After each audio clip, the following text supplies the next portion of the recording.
Right. Unlike last week and the week before, when I was tell you guys what happened in the event after I watched it, I'm gonna go match by match, and I'm in the third match right now.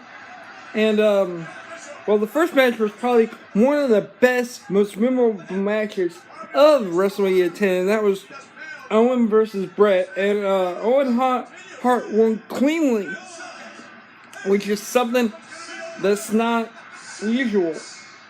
Then in the second match, it was a mixed tag match between Doink and Dink versus Bam Bam and Luna. Bam Bam Bigelow and Luna Vachon. And if Luna got tagged, then Dink had to get in the ring, and the other way around. And Doink and Dink lost, but there were some botches at the end that were just horrible. Bam Bam and Luna were going for a double splash on Dink. Dink rolled out the way, but still got hit by Luna. And then you could tell Bam Bam was mad and grabbed Dink as he was trying to get out of the ring. And now I'm in the third match, which is Crush versus Macho Man Randy Savage in a Falls Count Anywhere match. And while normally in a Falls Count Anywhere match, that means once you get pinned, the match is over. But apparently, in this one, you get 60 seconds to get back into the ring, and well, Macho Man did that, and now something's going on. Macho Man got pinned, and now they're back in the ring, and something's going on. But anyway, I'll let you guys know as matches go on. So far, Little Richard has sang America the Beautiful, and, well, the Hair Club for Men president has been the other celebrity, and he gave Howard Finkel Hair Club for Men stuff, and it grew hair on his head. Obviously, toupee. But anyway, back to the match I go. So, also before this match, they showed the Commander-in-Chief. They used to do this all the time. They used to have a guy who walked around who kind of looks like Bill Clinton. They would actually have him do the voice of too. But anyway, back to the match I go. Okay, even though I did agree with the 60 seconds to get back to the ring part, that was very interesting. So he could get back. Macho Man tied his legs together and then hung Crush from a scaffold. Or from a scaffolding. So that was pretty funny. He actually could not get back to the ring. But anyway, let's see what else goes on. Years, and there's nothing like the World Wrestling Federation. I wouldn't do one of these things for all the money in the world.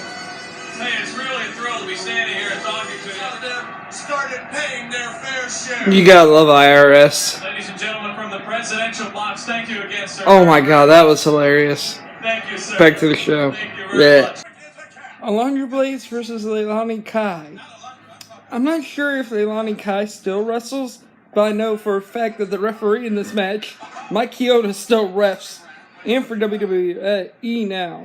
It used to be called WWF, obviously. But just a minute ago, as they put up Alondra Blaze's name tag, or nameplate to come up, Owen Hart's name popped up afterwards. So botch it a little bit. Anyway, I'm gonna go watch this match. The Alondra Blaze just won. I gotta keep on watching, so I'll tell you guys later. It's time for a tag team championship match, and we got men on a mission. Put your hands in the air and wave them like you just don't care. Oh yeah! Anyway, I wonder who were the champions at this time. WrestleMania 10 with Ronda Shear. USA's up all night. And here comes Shawn Michaels and then Burt Reynolds. I mean, so, yeah, you gotta love those celebrities. And, I'll,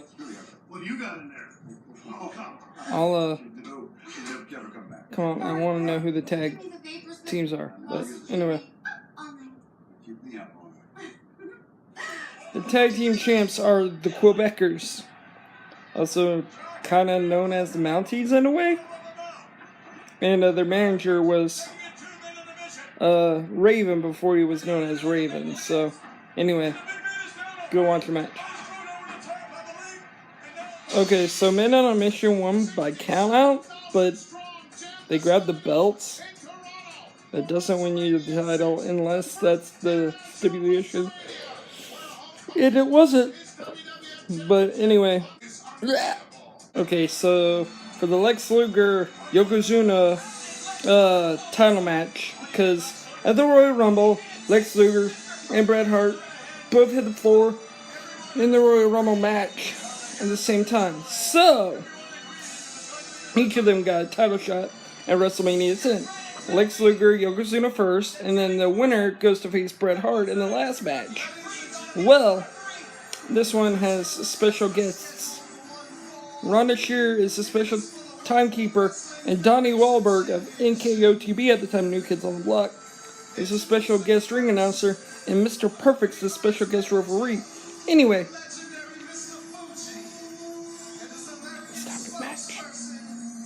I guess I'm such a big wrestling fan now, and I've grown up, and also that I know Yoko is actually not Japanese and is Samoan.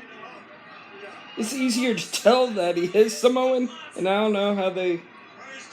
Well, I know how they pull it out for little kids. Mr. Fuji is Japanese, but Yoko is not. Anyway, back to the match I go. Yoko's kind of been dominating, so we'll see. So towards the end of the match, Lex Luger started getting a comeback. After hitting Yokozuna with a metal rod in his arm that he got in a motorcycle accident, he saw Jim Cornette on the apron, pulled him into the ring. Saw Mr. Fuji get into the ring, beat them both up. Goes for the pin. Mr. Perfect tries to get Jim Cornette out of the ring. Then he says, Come on, Perfect, count to 3. And then Perfect goes to Fuji instead of count to 3. And so he turns him around. And puts his hands on Perfect. Perfect disqualifies him. So now it'll be Yokozuna going up against Bret Hart in the main event.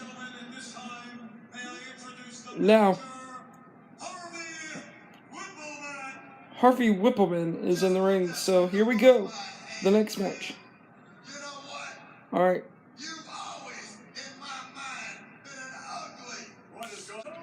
Wow. So, squash match killing the gimmick of Adam Bomb. But anyway, the gimmicks of the early 90s for WWE were stupid. Most of them. Harvey Whippleman comes up, insults the Fink, puts his hands on the Fink. Fink pushes him down. Adam Bomb comes out, puts his hands on the Fink. Here comes Earthquake. Attacks Adam Bomb. Body slams him. Gives him whatever he called his finisher. Pretty much squishing him. 1, 2, 3. So, interview with Yokozuna, then we go on to the next match, whatever it is. Now it's time for the most memorable match of WrestleMania 10. And probably one of the most memorable ladder matches of all time. The Undisputed Intercontinental Championship. The Heartbreak Kid Shawn Michaels taking on Razor Ramon.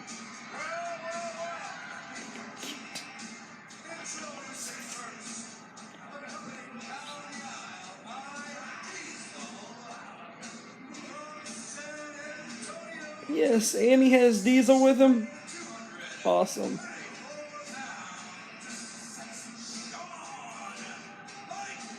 But yeah, this is the most memorable match from WrestleMania 10.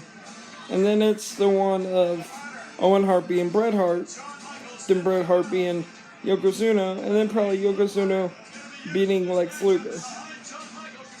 But anyway, yeah. I gotta pay close attention to this match, because it's one of my favorite matches of all time. So yeah. So I forgot Diesel came down to the ring with Shawn, then got ejected. Anyway, back to the ring, back to the match. I forgot that thanks to the Etsy McKinney telling me this, there was supposed to be a 10-man tag in this WrestleMania as well. But it didn't get to happen because Shawn Michaels and Razor Ramon went over their time limit that they were given, so that there was no 10-man tag. And now the president is talking to $1 Million Man, Ted DiBiase. But anyway, to the next match we go! Special guest timekeeper for the main event, Jenny Garth from 90210.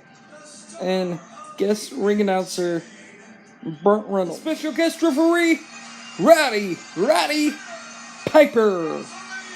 Pretty short match for a world title, but both men have wrestled a match before.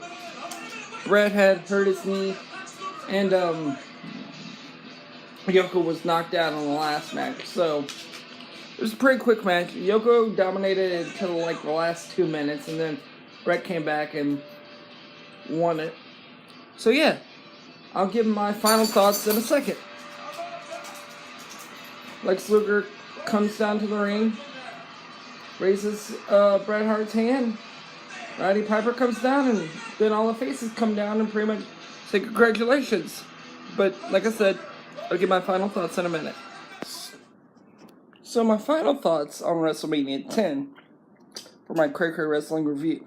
Okay, so my favorite match on the pay-per-view is Owen Hart versus Bret Hart at the beginning.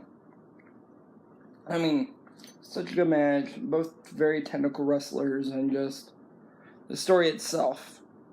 I wouldn't even call Owen Hart a heel then, but they had this slow build to becoming a heel, because it was basically a little brother being jealous of his older brother, being better than him, everybody liking him getting everything that you don't have, a title shot.